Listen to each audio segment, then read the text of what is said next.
What's up, guys? It's Mickey, and welcome back to another episode. So, this week, I want to kind of pick back up on what I was talking about, dealing with relationships and different things, and just kind of where my mindset was and some stuff like that. So I discussed and how much can a heart take about where my mindset was currently. And I've had some past episodes. I think it was called Am I Ready in like season 1 that kind of gave a little insight, because if you listen to Blankkanvas, I talk more about friendship and family dynamics than I do about romantic relationship. And that's just because simply I'm not dating, I'm not in a relationship, and it's just not I think about it, but it's not at the forefront of my mind as much as friendships and family dynamics. So every once in a while, I will come in and I will talk about where I am. I think just because I'm getting to a point in age, and for the older generation that listen to me, they're like, baby girl, you're still in your 20s. You don't even know how young you are.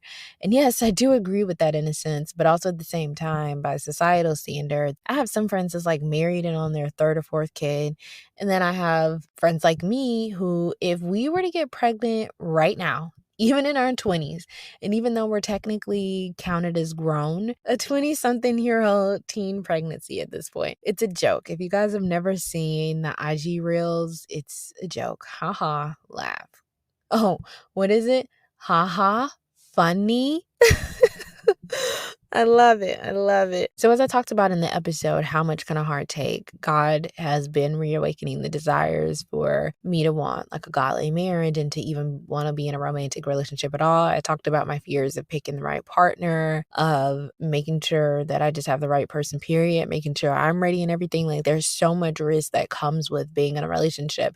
Like I feel like there's so much risk with parenthood. Like we do these things so casually, but we don't take them as seriously. So I want to talk to my ladies today. And men, this can apply to men too. Let me not limit the men, because there are some men out there who will appreciate this episode. So I'm talking to my whole entire BK fam. What's up, BK fam? I want to talk about, and the reason I said ladies is because I don't know if men suffer with this like women do, but because men are usually doing the picking and the choosing. But I know that a lot of times women want to be chosen. But I would assume that women who had their dads in their life struggle with this a whole lot less than the women who didn't have their dads in their life. I did not have my dad in my life. Am I grateful that God tamed my appetite for romantic relationships? Absolutely. Because I feel like a lot of the stuff and the thoughts that I've had as I've gotten older, I can imagine having to think about that in grade school, right? And people probably thinking like, grade school and be focused on work. But let's be realistic. Like people jump into relationships in high school. Some people look at the relationships in high school as if they should last forever. You think you were good. Some people think they're going to be with that person forever. You're already planning kids, like next life. Some of my friends, I wouldn't have been surprised if they ended up with their high school sweethearts or something, because that is the way their lives were kind of molded. And if they didn't end up with a high school sweetheart, they found them like in their early 20s and stuff. So it wouldn't have surprised me, but everybody's path is different. I think because I didn't have my dad in my life there, and this is a thought, I haven't talked to a professional therapist, I'm not sure. I believe I believe there is a sense of needing to feel chosen, which could tap into my sense of needing to feel special. I think that I have a different level of needing to feel special because my dad wasn't in my life. There is another level of, and this may not, some people may not like the way it sounds, but it's another level of satisfaction once you're finally chosen. I don't even like the way I'm going to word it. I don't want to say by a man, but by a male figure in some form, right? There's a different level of that. There is a different level that it will be for me to have a godly partner and know that they won't just discard me when they feel like it, or discard me because I made a mistake or something. My mom spoke plenty of life into me. Like she did both roles, and she did it to the best of her ability and as gracefully as she could, always looking to God first. She played both roles. However, I know that me not having life affects different things. I don't think that I can appreciate certain romantic things like certain girls do or look forward to certain things because I'm like, I don't care about this like other girls do. That could be because my dad's not in my life and stuff either. And the reason that I want to talk about the point of needing to feel chosen is because I feel like that's a dangerous slope to be on. And there are levels to it. I feel like some girls need it more than others.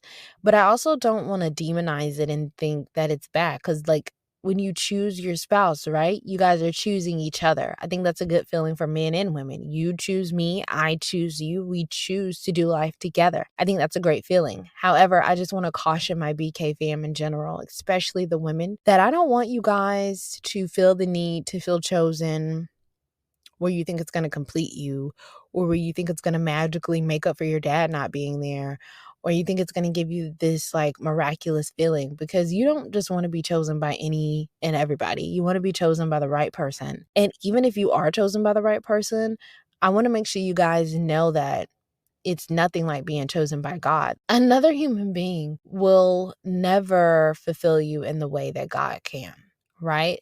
And so as I've been praying on romantic relationships and just what makes me feel safe enough to be in one, why do I want to be in one, or would I want to be in one?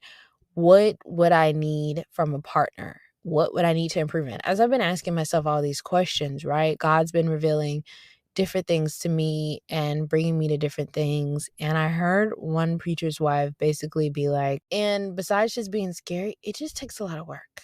Like, I'm sorry, I just don't have the energy to put in work for people that's not worth it. But then again, they could possibly become worth it, but I'd have to take the risk. But I also know what God has told me. So I also feel like it could be pointless just to waste time. There is power in singleness. There is power in just focusing on myself and trying to get closer to God. And that's basically what that preacher's wife was like. She wanted to be chosen or whatever. And she picked some bad picks because she did have the desire to be chosen and stuff. And she just got to a point where she was like, okay, God, like, I'm not going to believe it until it comes from you. And then even when it comes from you, I'm still going to pray on it. Right. And she did. And she's married to this wonderful pastor, and they shared their story. If I remember to link that sermon, I don't remember which one it was, but it's one of the Jerry Flowers sermons on time. I don't know if it was part 1, part 2, but either way, it was really, really good. And I thank his wife for sharing that, because I watched that right on time. Don't y'all love God's timing and his intentionality? Because he's so perfect with it. But, oh, that's my Mountain Dew, y'all. It's okay. I literally watched it right on time, and it was kind of connecting with different things that I had heard and I had seen. And so I think there is a part of me that can't wait on the feeling. And I think I explained this a little bit in last week's episode, or whenever I decided to put this one out, in the How Much Can a Heart Take episode, where I said that I can't wait to be worth it to somebody, where somebody values me enough not to play with me, where somebody values me enough not to put me in a position where I can be hurt over and over again, where somebody values me enough to where at some point, I'm not saying it's wrong to be selfish in different areas, but at some point you don't want your selfishness to like outweigh everything and everyone else at the same time, all the time, right? But you still don't need to lose the love for yourself. And sometimes you have to be selfish. I think even in relationships, but that's getting to a whole different thing. Because in relationships, yes, there is a lot of compromise, but sometimes you have to choose self, or you have to choose what God told you to do. And it may not, to other people, it may seem selfish, or it may be like, how could you make this decision? Blah, blah, blah, blah, blah. But it's like, God told me to do it, or I needed to do this to be the best version of me. We have to respect people in their single season, right? Everybody's single season looks different. We have to try hard not to judge it, and try hard not to be upset about it. But again, that's easier said than done. And it is the simple fact of, you're allowed to be selfish in your single season. This is the time, because when you get in a relationship, you got to think about somebody else. When you have kids, you got to think about somebody else. And that is a lot. That is a lot. Sometimes it can feel overwhelming and consuming. So if you're going to be selfish, I say be extremely selfish in your single season. However, try to be aware of how your decisions affect other people. And that goes for all of us. If you're going to look after yourself, cool, but try to be just aware of how your decisions affect other people, because all of us have either directly or indirectly changed the trajectory of someone's life or changed the way they view different things or left something like a scar or just a fear, depending on how deep it was, a trauma. And again, whether we meant it or not, we've all, including myself, we've affected people either in a positive way or a negative way. Energy works both ways. We're going to leave an impact somehow, right? We're going to leave a little deposit. Let's make sure it's a positive one. And that's why I don't want to judge people for being selfish in their single season. Why not? Just don't get in the habit of being so selfish that it's hard to come out of it when it's time to compromise, when it's time to work with a partner. Because as always, it's you two against the problem and it's you two against the world, not you and you versus each other, right? So besides the feeling of needing to be chosen and probably not having a dad and different things of that nature, I also kind of felt weird because I thought maybe I should have a stronger desire to have sex with multiple partners, right? And I know the men are thinking like, no, girl, don't do that.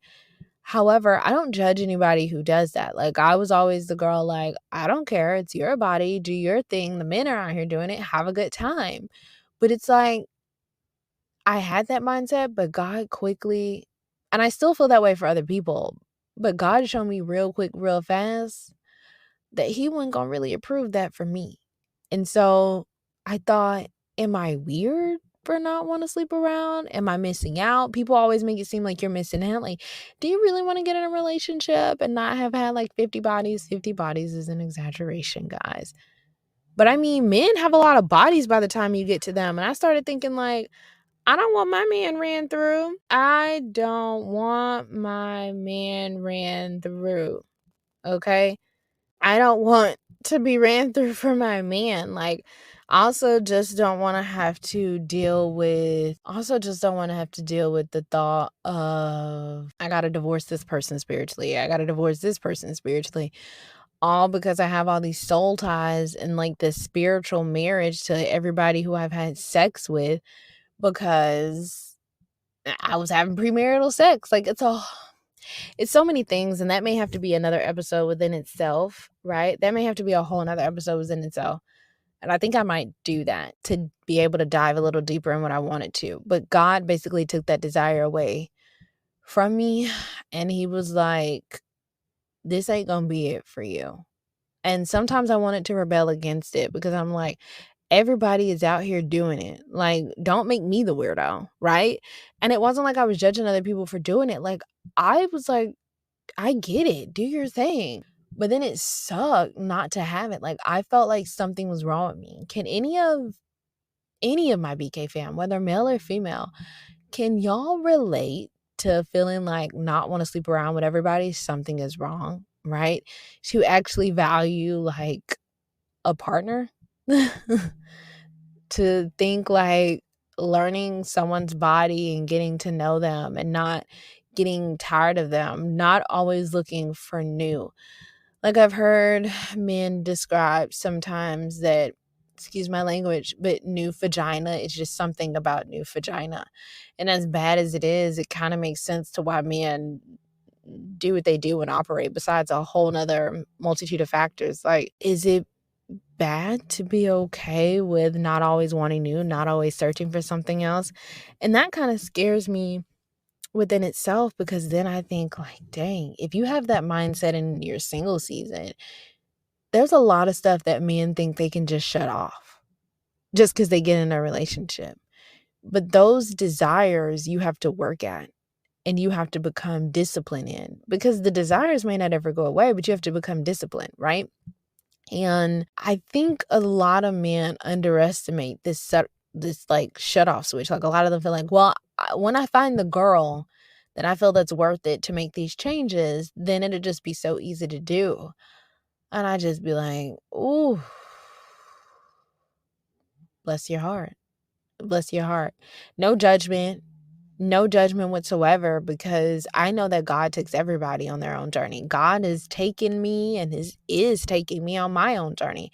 There's a lot of things that I didn't appreciate or even understand about myself, and a lot of things that I have to work on being disciplined in before I get in a romantic relationship that can affect my partner and me as well. That can affect our romantic relationship.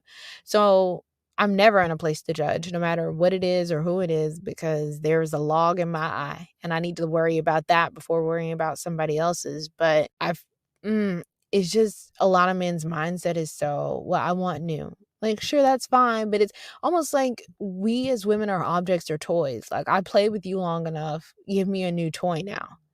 Then it's like, I played with you long enough, give me a new toy now. And it's just, it's hurtful. It gives you, thank you, Holy Spirit. It gives you that same feeling of discarding that if you've experienced it before, like for me, like my dad giving up on me, or having other family members in my life where they felt like I wasn't picture perfect enough anymore, or I wasn't appropriate to be on the pedestal they had put me on. They discarded me as well. To think that men out here are like, hey, this is like, you're perfect, you're great, right? Nothing's wrong with you. But however, I still enjoy new just because it's new. It kind of triggers that discarding feeling in me, like, damn, like, never good enough, never worth it enough. And then you kind of internalize it as me, me, me. And I think that is what going to God and dealing with the issues help with. It's not you, right? It's everybody is on their own individual journeys. And just like I didn't have that revelation, that gives me a discarding feeling. And so right now, we all have to learn. We all have to learn ourselves. We learn each other. And there is so much learning to do before you even get in a romantic relationship. So I'm not trying to learn stuff like that. See, like, I can learn that by myself. I don't need to learn that while being with somebody. And now that I've learned that, I can work with God on how to heal that, how to not let that be in me, or if it is re-triggered, to just be able to deal with in a better way, right? Or to not let that grow into an insecurity where I take it out on a partner, either for past things or something that may seem similar in the future. Not let that grow into an insecurity. Being a better version of myself. There's a lot of work that I can do before being in a romantic relationship. So just because I may have the desire and everything, it doesn't mean that I'm necessarily ready. And I don't know if my desire is strong enough to... No, I know for a fact my desire isn't strong enough to be in one anytime soon. There's just so many layers to unpack. And as I learn myself, I try to share with you guys a little bit so you don't feel alone. And as I learn myself, I put in the work so I can be a better version of myself. And that's what it boils down to. I hope this kind of makes sense. I feel like this one kind of jumped all over the place a little bit, but it was a lot. I had a lot of main points that could have gone into side points. So maybe this will be in parts. I'm not sure yet. But yeah. Thank you guys so much for listening to me week in and week out. And if this is your first time, welcome. I hope you can take away something from this episode. I love you guys, and I can't wait to see what we talk about next time. All right, guys. Bye.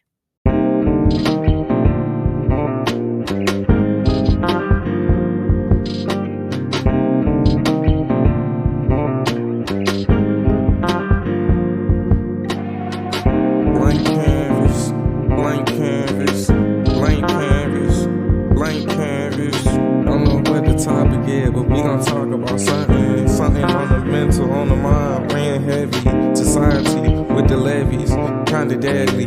Silent killer, hard to daddy. Most killers had no daddy. Sadly, that's just what it be in my community. We got no unity. Dark skin wanna ruin me. I'm speaking fluently, so just listen. Blank canvas, blank canvas, blank canvas.